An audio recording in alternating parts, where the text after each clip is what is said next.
اعوذ باللہ من الشیطان الرجیم۔ میں اللہ کی پناہ مانگتا ہوں مردود شیطان سے۔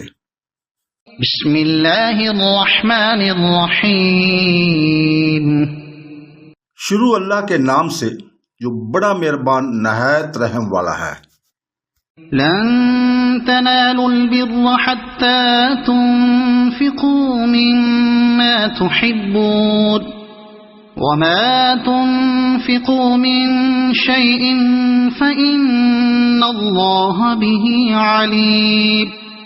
كل الطعام كان حلا لبني إسرائيل إلا ما حرم إسرائيل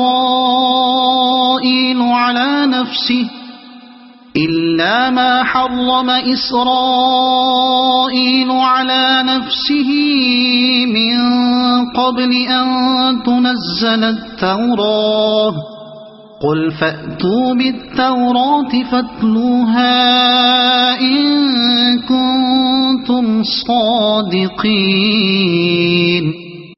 جب تک تم اپنی پسندیدہ چیز کو اللہ کی راہ میں خرچ نہ کرو ہرگز بھلائی نہ پاؤ گے۔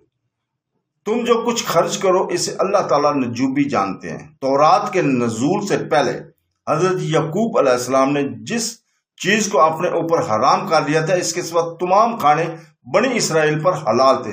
کہو کہ اگر تم سچے ہو تو تورات لے آؤ اور پڑھ سناؤ۔ آیت مبارکہ 92 اور 93 کی تفسیر حاضر ہے۔ آیت مبارکہ 92 میں حضرت عمرو بن میمون فرماتے ہیں، اس کی تفسیر بر سے مراد جنت ہے، یعنی اگر تم اپنی پسند کی چیزیں اللہ تعالیٰ کی راہ میں صدقہ کرتے رہو گے تو تمہیں جنت ملے گی۔ مسند احمد میں ہے کہ حضرت ابو طالب رضی اللہ تعالیٰ مالدار صحابی تھے۔ مسجد کے سامنے ہی بیئر ہاں نامی آپ کا ایک باغ تھا جس میں کبھی کبھی آن صلی اللہ علیہ وسلم بھی تشریف لے جایا کرتے تھے اور یہاں کا خوش کا پانی پیا کرتے تھے۔ جب یہ آیت اتری تو حضرت ابو طالب رضی اللہ تعالیٰ عنہ بارگہ نبی صلی اللہ علیہ وسلم میں حاضر ہو کر عرض کرنے لگے، یا رسول اللہ، میرا تو سب سے زیادہ پیارا مال یہی باغ ہے۔ میں آپ کو گواہ کرتا ہوں کہ میں نے اسے راہ اللہ صدقہ کیا۔ اللہ تعالیٰ مجھے بڑائی عطا فرمائے اور اپنے پاس سے اسے میرے لیے ذخیرہ کرے۔ آپ کو اختیار ہے، جس طرح چاہیں اسے تقسیم کر دیں۔ آپ بہت ہی خوش ہوئے اور فرمانے لگے، مسلمانوں کو اس سے بہت فائدہ پہنچے گا، تم اسے اپنے قرابت داروں میں تقسیم کر دو۔ چنانچہ حضرت ابو طالب رضی اللہ تعالیٰ نے اسے اپنے رشتہ داروں اور چچا زاد بھائیوں میں بانٹ دیا۔ بخاری اور مسلم میں ہے کہ حضرت عمر فاروق رضی اللہ تعالیٰ عنہ بھی خدمت رسول صلی اللہ علیہ وسلم میں حاضر ہوئے اور کہا کہ حضور صلی اللہ علیہ وسلم، مجھے اپنے تمام مال میں سب سے زیادہ مرغوب مال خیبر کی زمین کا حصہ ہے، میں اسے اللہ تعالیٰ کے راہ میں دینا چاہتا ہوں۔ فرمائیے کیا کروں؟ آپ نے فرمایا اسے وقف کر دو، اثر روک لو اور پھل وغیرہ راہ اللہ کر دو۔ مسند بازار میں ہے کہ حضرت عبداللہ بن عمر رضی اللہ تعالیٰ عنہ فرماتے ہیں کہ میں نے اس آیت کی تلاوت کر کے سوچا تو مجھے کوئی چیز ایک کنیز سے زیادہ پیاری نہ تھی۔ میں نے اس لونڈی کو راہ اللہ آزاد کر دیا۔ اب تک بھی میرے دل میں اس کی ایسی محبت ہے کہ اگر کسی چیز کو اللہ تعالیٰ کے نام پر دیکھ کر پھر لوٹا لینا جائز ہو تو میں کم سے کم اس سے نکاح کر لیتا۔ بارگاہ رسالت میں یہودی وفد کی آیت نمبر 93 میں بیان آتا ہے کہ مسند احمد میں ہے کہ یہودیوں کی ایک جماعت حضور پاک صلی اللہ علیہ وسلم کے پاس آئی، کہنے لگی کہ ہم آپ سے چند سوال کرنا چاہتے ہیں جن کے جواب نبیوں کے سوا اور کوئی نہیں جانتا۔ آپ نے فرمایا پوچھو، لیکن پہلے تم لوگ وعدہ کرو اگر میں صحیح صحیح جواب دے دوں تو تمہاری میری نبوت کے تسلیم کر لینے میں کوئی عذر نہ ہوگا۔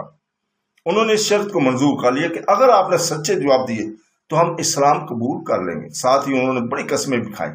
پھر پوچھا کہ بتائیے حضرت اسرائیل علیہ السلام نے کیا چیز آپ نے اوپر حرام کی تھی؟ عورت مرد کے پانی کی کیا کیفیت ہے اور کیوں کبھی لڑکا ہوتا ہے اور کبھی لڑکی؟ اور نبی امی کے نیند کیسی ہے؟ اور فرشتوں میں سے کون سا فرشتہ اس کے پاس وہی لے کر آتا ہے؟ آپ نے فرمایا جب حضرت اسرائیل سخت بیمار ہوئے تو نظر مانی کہ اگر اللہ تعالیٰ مجھے شفا دے گا تو میں سب سے زیادہ پیاری چیز کھانے پینے کو چھوڑ دوں گا۔ جب شفا یاب ہو گیا تو اونٹ کا گوشت اور دودھ چھوڑ دیا۔ مرد کا پانی سفید رنگ اور گاڑھا ہوتا ہے اور عورت کا پانی زردی محل پتلا ہوتا ہے۔ دونوں میں سے جو اوپر آ جائے اس پر اولاد نر مادہ ہوتی ہے اور شکل و شباب میں بھی اسی پر جاتی ہے۔ اس نبی امی کی نیند میں اس کی آنکھیں سوتی ہیں لیکن دل جاگتا رہتا ہے۔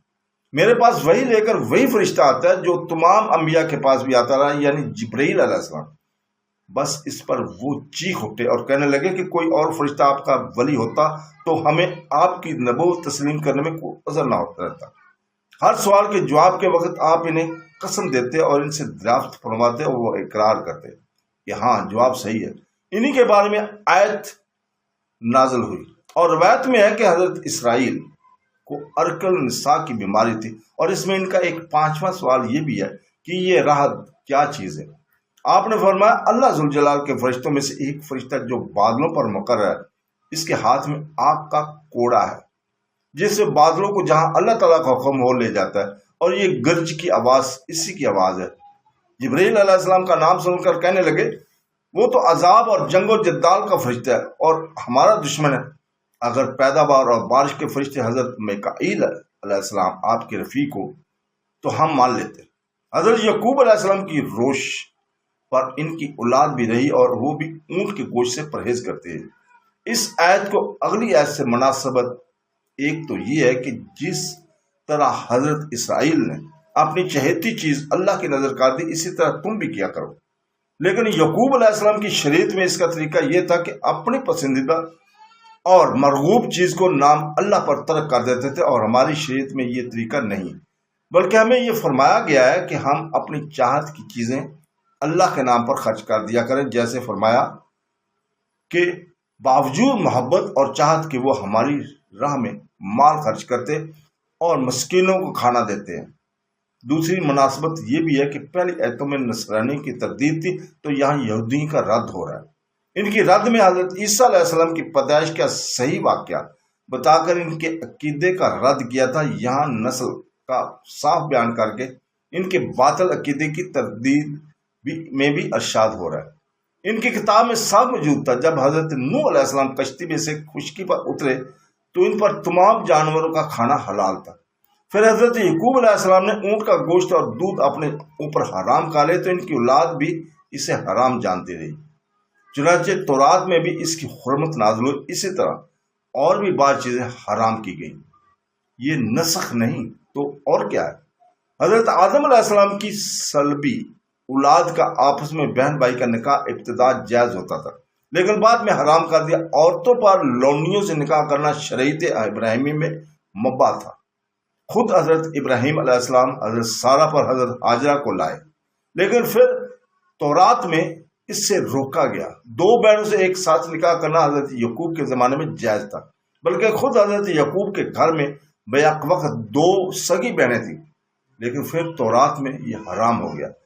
اس کو نسخ کہتے ہیں۔ اسے وہ دیکھ رہے ہوں، اپنی کتاب میں پڑھ رہے ہیں، لیکن پھر نسخ کا انکار کر کے انجیل کو اور حضرت عیسیٰ کو نہیں مانتے، اور ان کے بعد ختم الرسول مرسلین صلی اللہ علیہ وسلم کے ساتھ بھی یہی سلوک کرتے ہیں۔ تو یہاں فرمایا کہ تورات کے نازل ہونے سے پہلے تمام کھانے حلال تھے سوائے اس کے کہ جسے اسرائیل علیہ السلام نے اپنی جان پر حرام کر لیا تھا۔ تو تم تورات لاؤ اور اس پہ پڑھو، اس میں موجود ہے۔